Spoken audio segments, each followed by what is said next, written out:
창세기 19장 12절부터 22절까지 말씀 우리 한 목소리로 합독하겠습니다. 그 사람들이 롯에게 이르되 이 외에 내게 속한 자가 또 있느냐? 내 사위나 자녀나 성중에 내게 속한 자들을 다 성 밖으로 이끌어내라. 그들에 대한 부르짖음이 여호와 앞에 크므로 여호와께서 이곳을 멸하시려고 우리를 보내셨나니 우리가 멸하리라. 롯이 나가서 그 딸들과 결혼할 사위들에게 말하여 이르기를 여호와께서 이 성을 멸하실 터이니 너희는 일어나 이곳에서 떠나라 하되 그의 사위들은 농담으로 여겼더라. 동틀 때에 천사가 롯을 재촉하여 이르되 일어나 여기 있는 내 아내와 두 딸을 이끌어내라. 이 성의 죄악 중에 함께 멸망할까 하노라.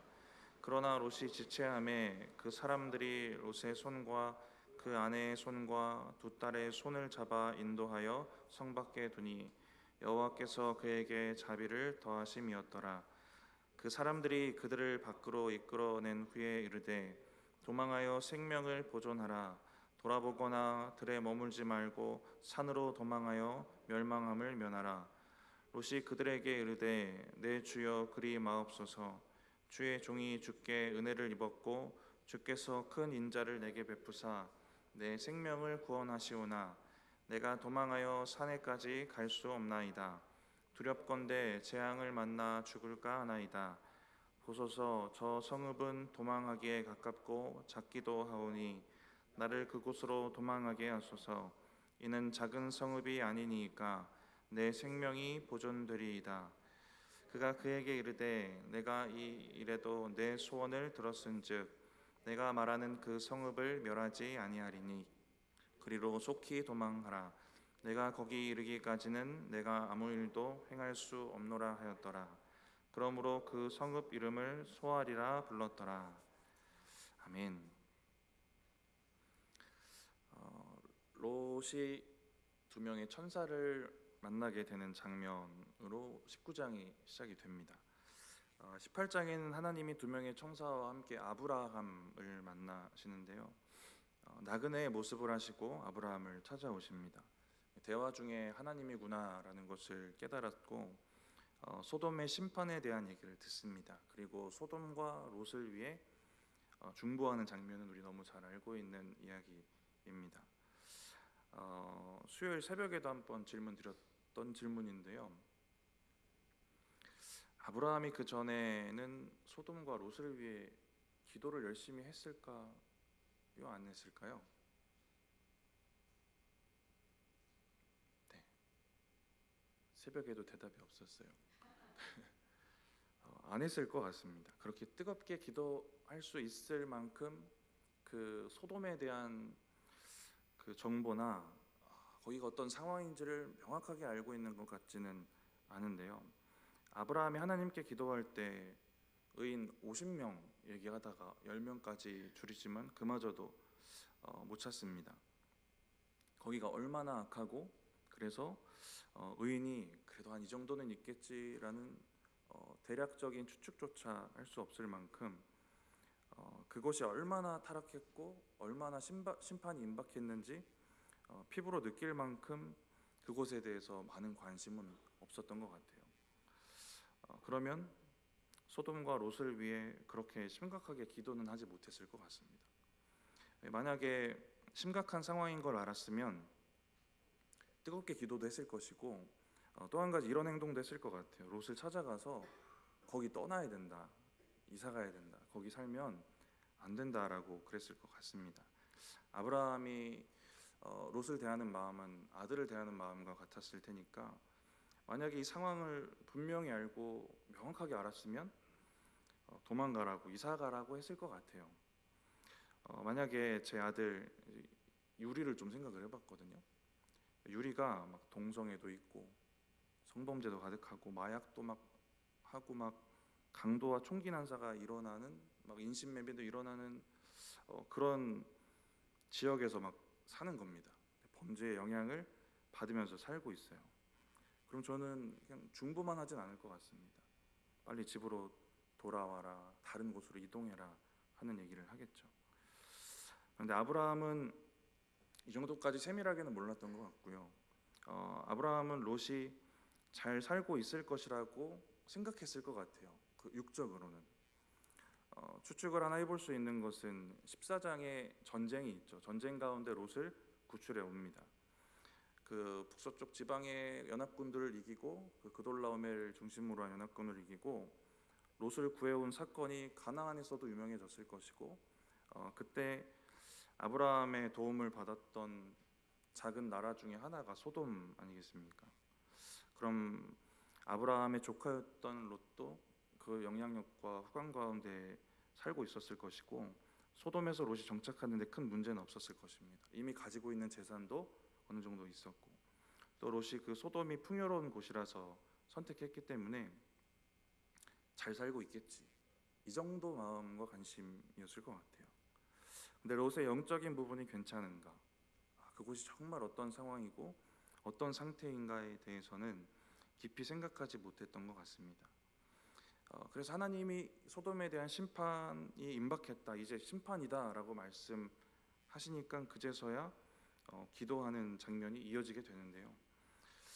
저는 이 말씀을 보면서 평소에 정말 기도해야 되는 대상이었던 겁니다. 소돔도 그렇고요, 가나안에서 제일 악한 도시, 또 그곳에 살고 있는 조카, 정말 평소에 관심을 두고 꼭 기도했어야 되는 대상인데 기도도 못하고 관심조차 못 갖고 살던 사람이 하나님이 계획을 알려주시니까 이게 기도의 제목이 되어지는 겁니다. 우리도 이런 대상들이 있지 않을까라는 생각이 들어요. 평소에 내가 꼭 기도해야만 하지만 기도할 생각조차 못하고 사는 사람들입니다. 아브라함 같은 생각일 수도 있겠죠.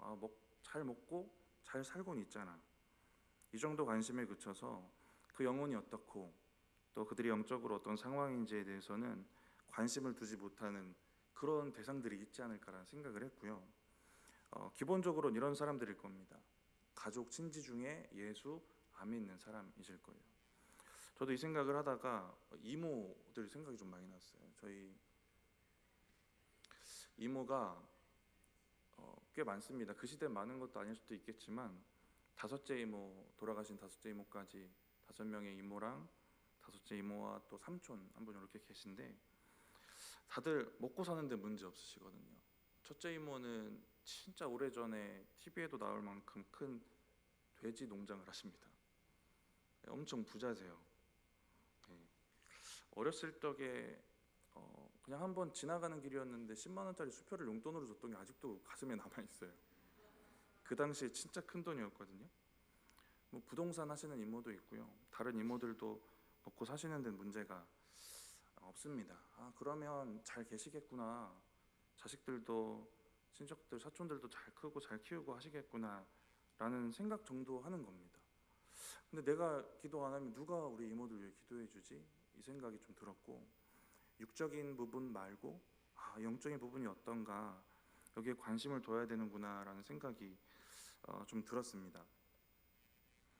롯의 육적인 부분과 영적인 부분에 대한 아브라함의 관심이 이 스토리를 통해 이렇게 점점 영적인 관심으로 이어졌던 것 같은데, 그럼 롯의 육적인 부분과 또 영적인 부분이 진짜는 어땠을까를 같이 좀 19장의 전반적인 내용들을 보면서 롯의 육적인 부분과 영적인 부분을 같이 좀 생각해 보려고 합니다.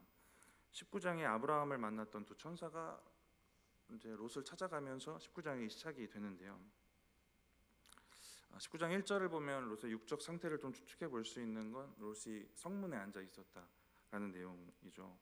성문은 장사하는 사람들도 모여들고 지역 유지도 모여들고 재판도 일어나고 이곳은 상업뿐만 아니라 이런 행정적인 것들 또 공적인 업무들이 진행되는 곳입니다. 거기 앉아 있을 수 있다는 건 그래도 어느 정도 지위가 있었다는 뜻이기도 하고요.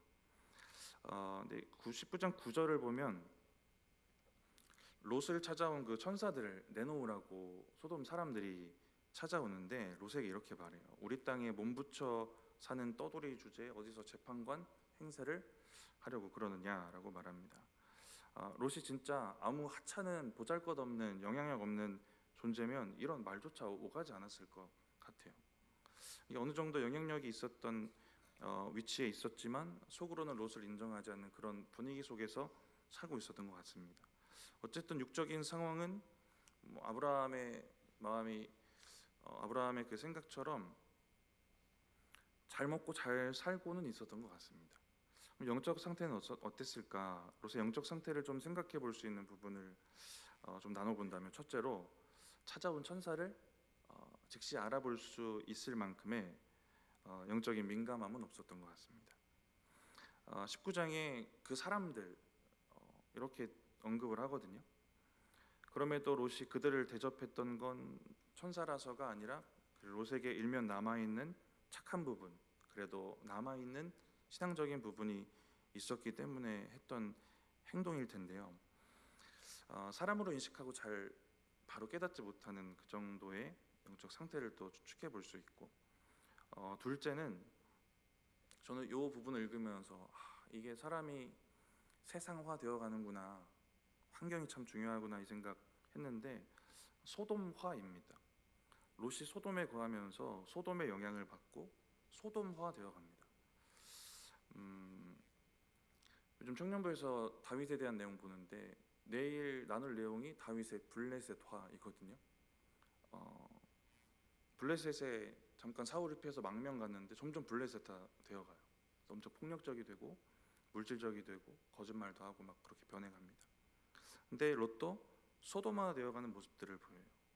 이 소돔화에 대해서 하나씩 좀 생각해 보면, 먼저는 그 찾아온 천사를 대접하려고 했는데 소돔 그 남자들이 몰려와서 내놓으라고 하죠. 그래서 5절에 보면 그들과 상관하겠다라고 하는데 동성 강간을 하겠다 이 얘기잖아요.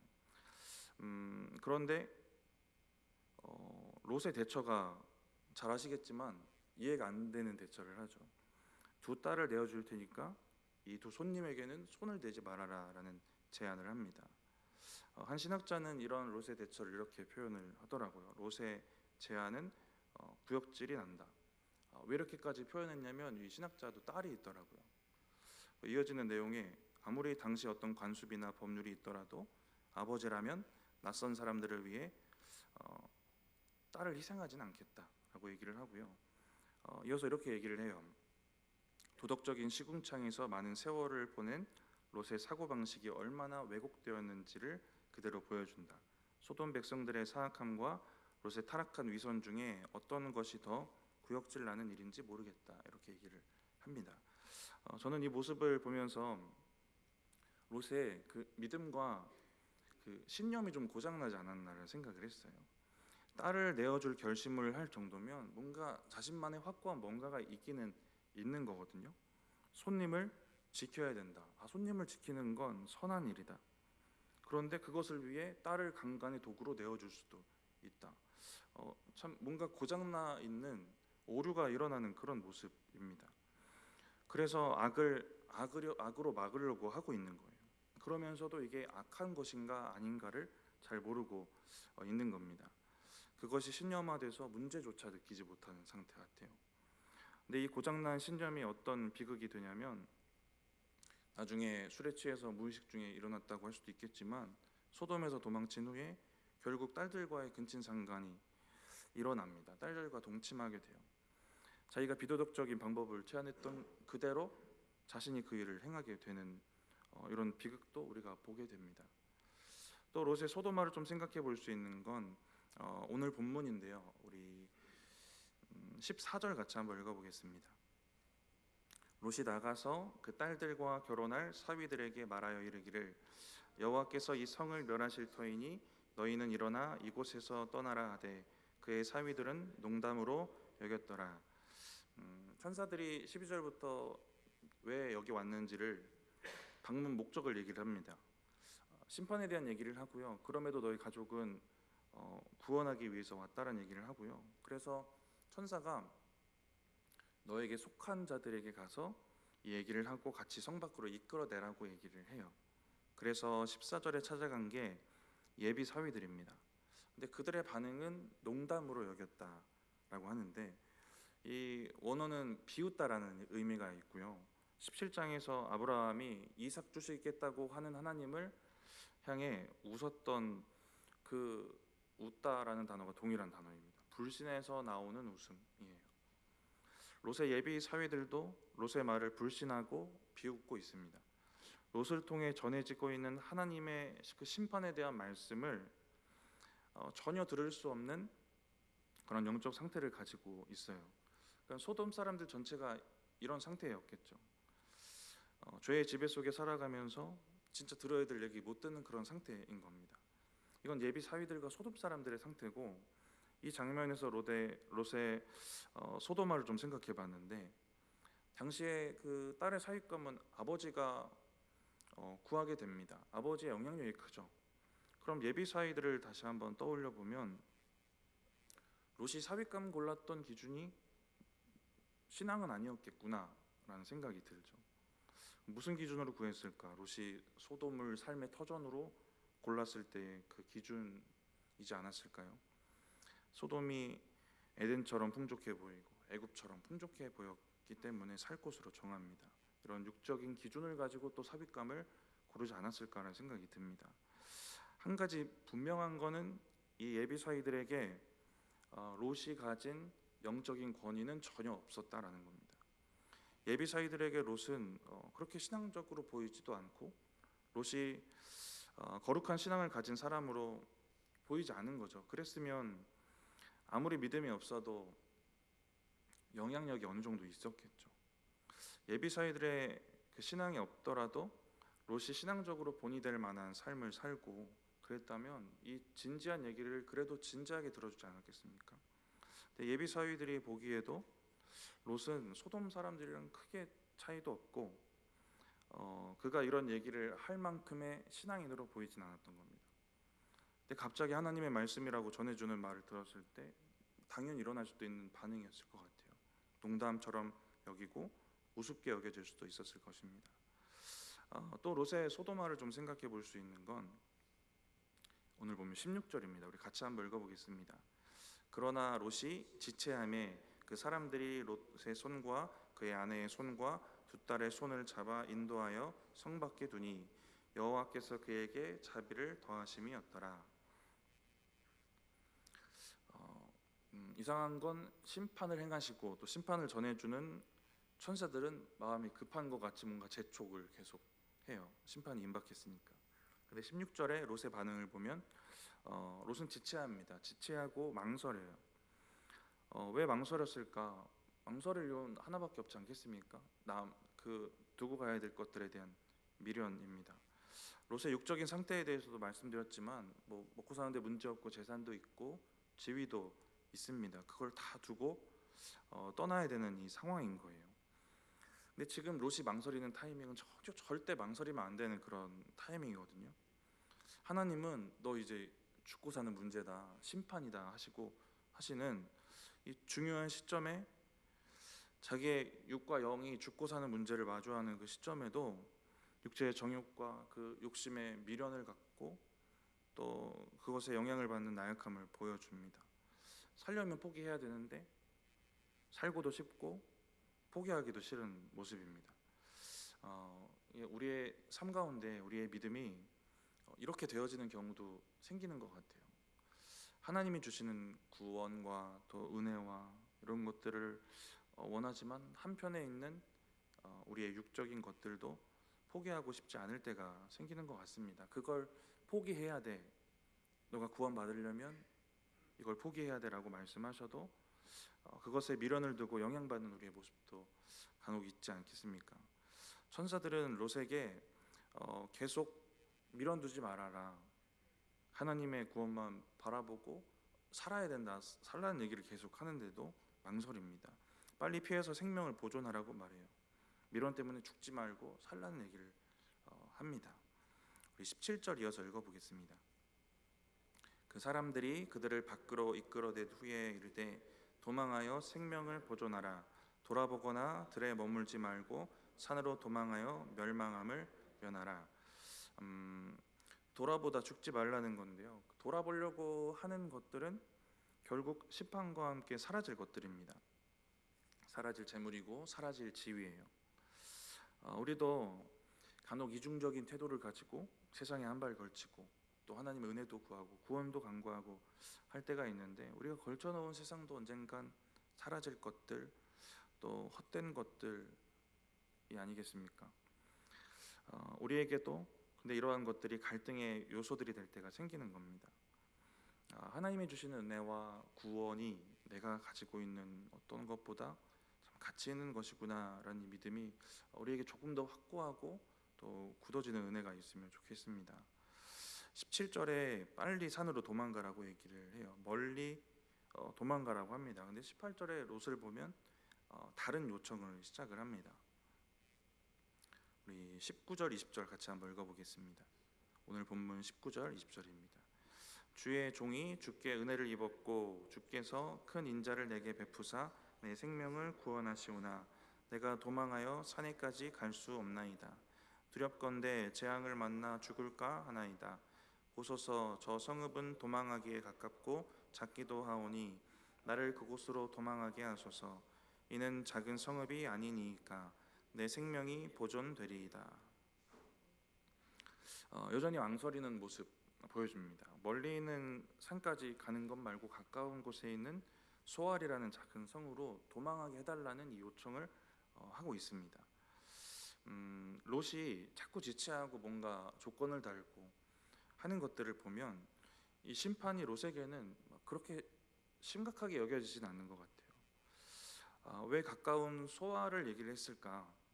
롯이 멀리까지 도망칠 만큼 건강하지 않았다라는 해석도 있고요. 산으로 도망쳐서 흙바닥에서 자는 것보다는 그래도 사람이 살고 있는 소알에 가서 민박집에 머물고 하려고 그랬다라는 해석도 있습니다. 또 이런 얘기도 있어요. 심판이 어느 정도 진행된 후에 다시 돌아가서 자신의 재산을 되찾기 위해서 가까운 곳에 잠시 피했다라는 해석도 있습니다. 그리고 13장 10절에 이렇게 얘기를 해요. 그 롯이 아브라함과 갈라져서 소돔으로 떠날 때 롯이 그 땅을 봤을 때 이렇게 보였다고 합니다. 롯이 눈을 들어보니 소알까지 물이 넉넉해서 에덴 동산 같고 애굽 땅과 같았다고 말합니다. 소알도 롯의 육적인 기준에 어느 정도 부합하는 곳이었겠죠. 어쨌든 이런저런 해석들의 한 가지 동일한 흐름은 심판의 말씀 앞에서도 육신의 안락함, 세속적인 편안함과 자기의 정욕과 가진 것들만 생각하고 있는 모습들 보입니다. 죽고 사는 문제 앞에서도 세속적인 가치관이 발동하고 있어요. 이 심판의 말씀을 엄청 심각하게 여기진 않는 것 같아요.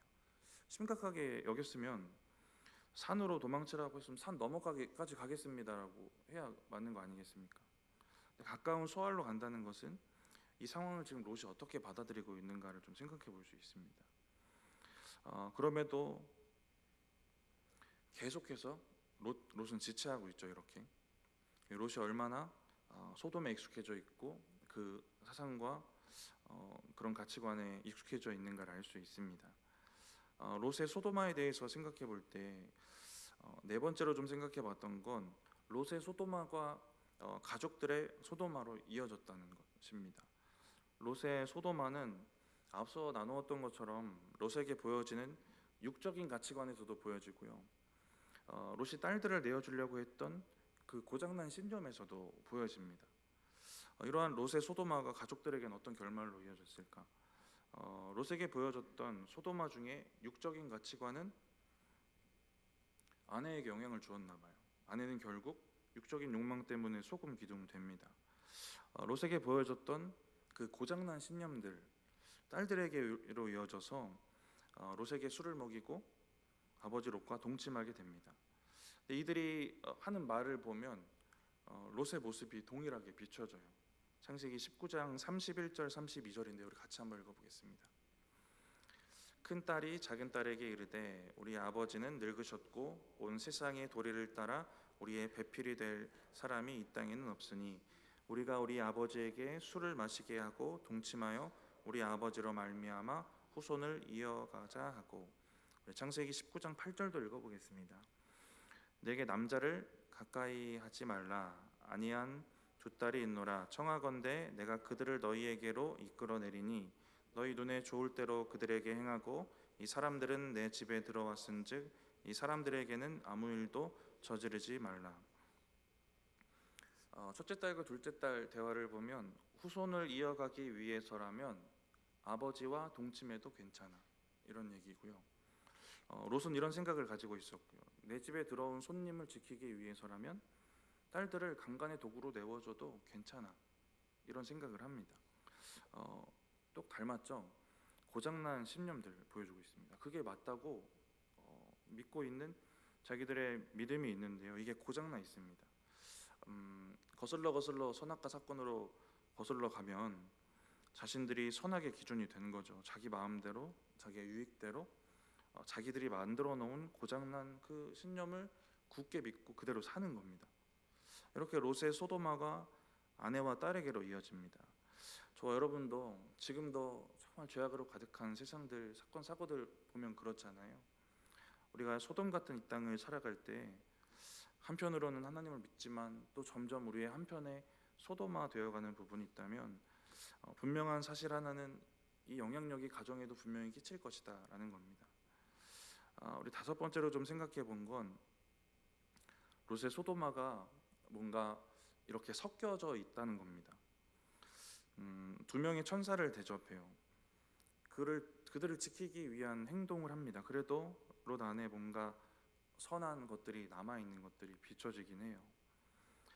롯이 소돔을 선택할 때 아까 창세기 13장 10절 말씀 드렸는데 이렇게 얘기를 합니다. 소돔이 물이 넉넉하고 풍부해서 에덴 동산 같고 애굽 땅 같았다라고 얘기를 합니다. 근데 저는 이걸 계속 읽다 보니까 에덴 동산이랑 애굽이랑 같은 카테고리 안에 묶이면 안 되는 거 아닙니까? 근데 육적인 기준으로만 보니까 영적인 것들이 막 섞여지는 겁니다. 이게 섞이지 말아야 될 것들이. 하나님이 만드시고 하나님 주신 에덴 동산과 애굽은 우상의 도시 이방의 땅인데요. 같은 곳이 아닌데요. 같이 섞여서는 안 되지만 육적인 눈으로만 보니까 동일한 곳처럼 말하고 있는 겁니다. 뭔가 소돔화 되어가는 이 롯의 모습을 보면 섞여지는 이 모습들, 하나님의 것과 세상의 것들이 섞여져서 이상한 것들을 만들어내고 있는 모습들을 보이고 있는 겁니다.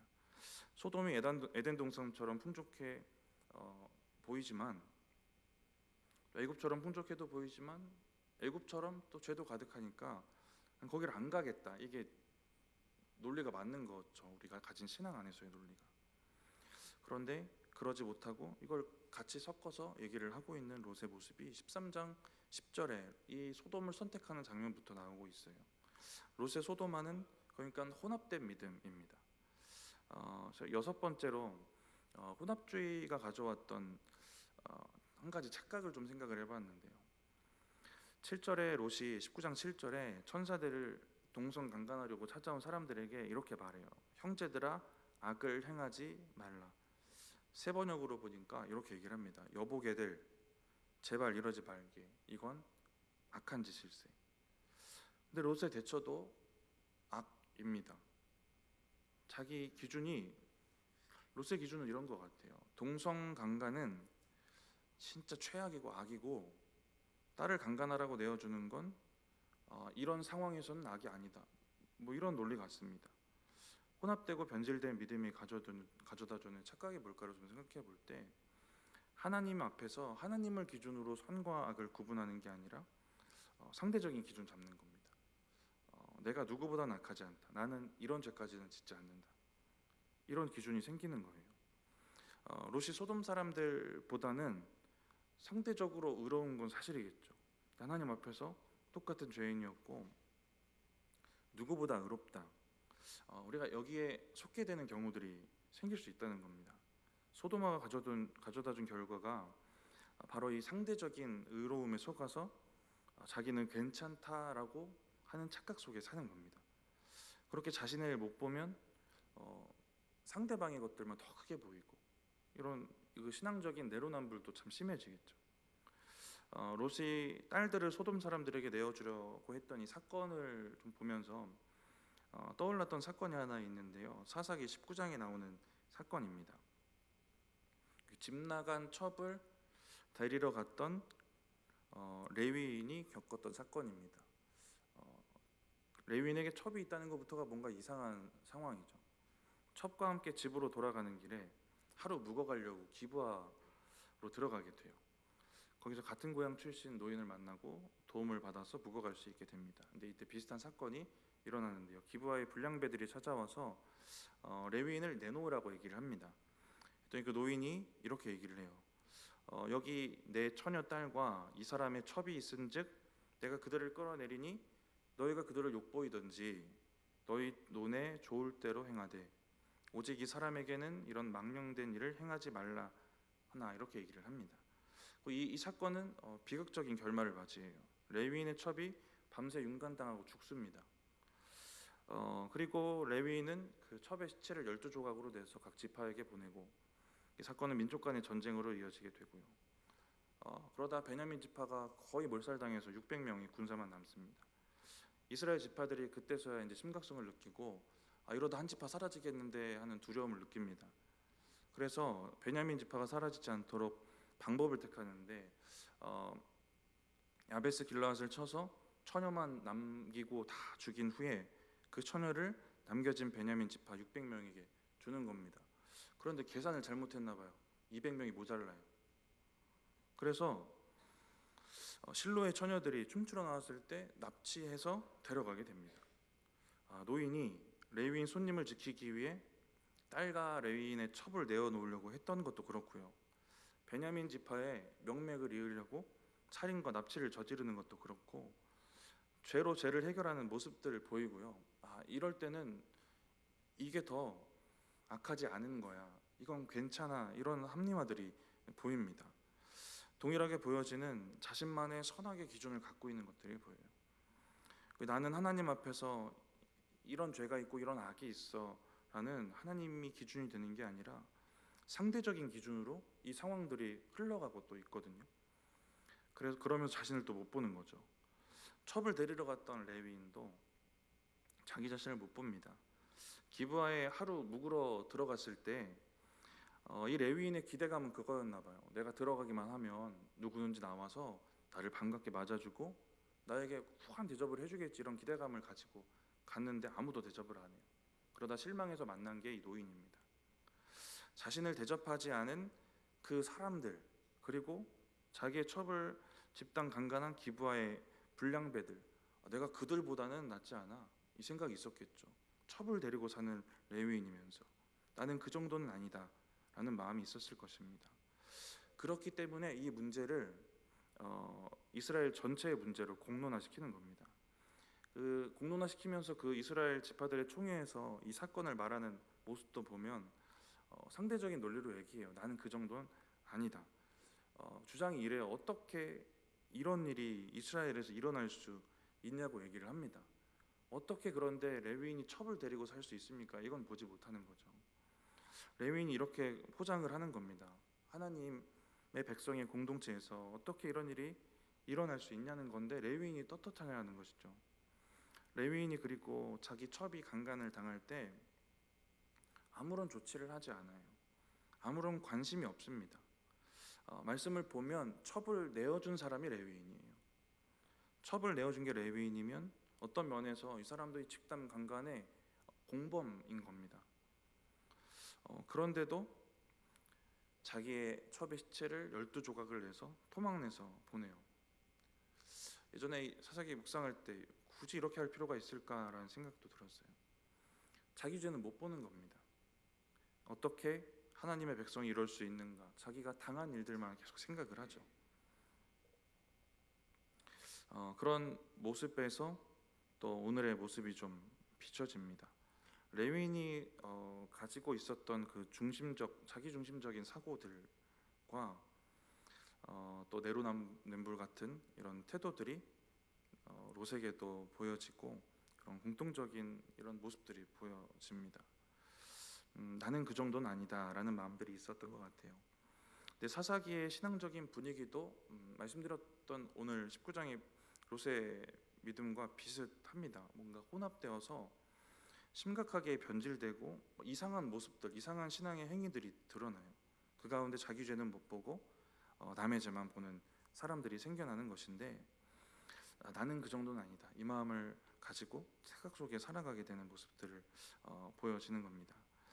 롯의 이야기를 되짚어보고 롯의 소도마를 좀 생각해 보았을 때 롯의 구원받을 자격이 없구나, 이게 점점 선명해지거든요. 그러면 상대적으로 그래서 하나님의 긍휼이 더 크게 느껴집니다. 하나님은 롯을 구원하려고 19장에 보니까 오늘 본문에 너무 강권적으로 일하세요. 팔을 잡아 끄시면서까지 롯을 구원하시기 위한 의지를 보여주십니다. 소활성을 요청하는 롯의 요구도 들어주세요. 이 구원의 과정 가운데 아브라함의 중보가 큰 역할을 했다라는 말씀도 있지만 결국 하나님의 긍휼하심으로 롯이 구원받습니다. 근데 롯의 모습을 보면 구원받을 근거나 자격이 없고요. 이렇게 하나님의 긍휼이 크게 드러나게 됩니다. 우리가 롯처럼 소도마 되어갈 수 있는 가능성이 많죠. 환경의 영향을 받으니까, 우리가 살아가는 환경이 그러니까요. 그래도 하나님이 구원의 손길로 우리를 잡아 끄시는 그 은혜들이 우리에게 또 있을 것입니다. 그때 뭘 해야 될까? 우리가 롯의 위치에 서서 무엇을 하면 좋을까라는 생각을 들었는데 자기 모습을 잠잠히 보면서 좀 고뇌하는 시간들이 필요하지 않나라는 생각도 좀 들었습니다. 소돔과 고모라 심판이 구약에서 심판을 얘기할 때 많이 인용이 되는데요. 아모스서에서도 사용이 됩니다. 아모스 4장 11절인데 우리 같이 한번 읽어보겠습니다. 내가 너희 중에 성읍 무너뜨리기를 하나님인 내가 소돔과 고모라를 무너뜨림 같이 하였으므로 너희가 불붙는 가운데서 빼낸 나무 조각 같이 되었으나 너희가 내게로 돌아오지 아니하였느니라. 여호와의 말씀이니라. 하나님이 북이스라엘에게 엄청 여러 번 경고하시는데 듣질 않아요. 회개를 안 합니다.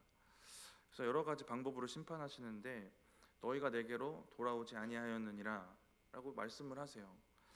아모스 4장 읽었는데요, 그 4장 6절부터 13절 그 사이에 이 얘기를 5번이나 반복을 하십니다.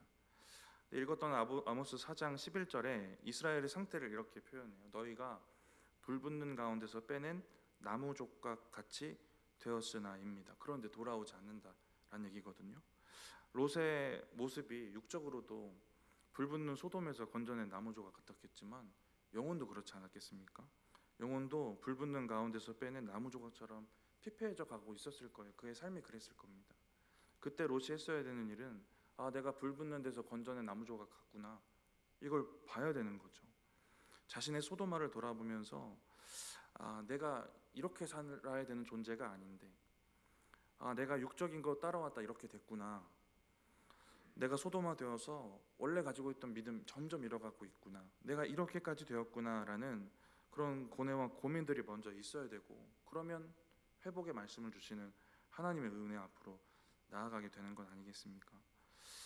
자신의 모습을 보면서 고뇌하고 그러면 이제 선명히 들려지는 음성이 있겠죠. 아모스 말씀처럼 돌아오라고 자꾸 말씀하신 하나님의 음성일 것입니다. 이 음성 듣고 자복하고 회개하면 되는, 이 우리가 잘 알고 있는 은혜의 과정들을 이어가면 되는 겁니다. 아모스 4장에 5번이나 반복되는 너희가 내게로 돌아오지 아니하였느니라, 계속 긍휼과 은혜를 반복하시고 있어요. 롯을 잡아 끄셔서 구원하시는 오늘 그 긍휼과 은혜들, 언제까지 하나님이 이유 없는 긍휼로만 우리를 찾아오실진, 그게 언제까지일진 알 수는 없잖아요. 돌아오라는 음성과 또 잡아 끌어내셔서 구원하시는 긍휼 앞에 우리가 우리의 육적인 모습, 영적인 모습이 얼마나 피폐해졌는가를 스스로 잘 볼 수 있는 그런 저 여러분들 되시기 바랍니다. 말씀 마치면서 우리 안에 생겨지는 이 소돔화들을 꼼꼼하게 잘 점검해 가시면 좋겠습니다. 소돔화가 자리 잡지 못하도록 이 섞여 들어오는 육적인 기준을 우리가 늘 점검하고 또 선악의 기준을 다시 하나님께 잘 내어드리고 살아가시는 저와 여러분들 되시기 바랍니다. 소돔화가 그래서 다시 하나님의 백성화 되어지시는 저 여러분들 되시기 바랍니다.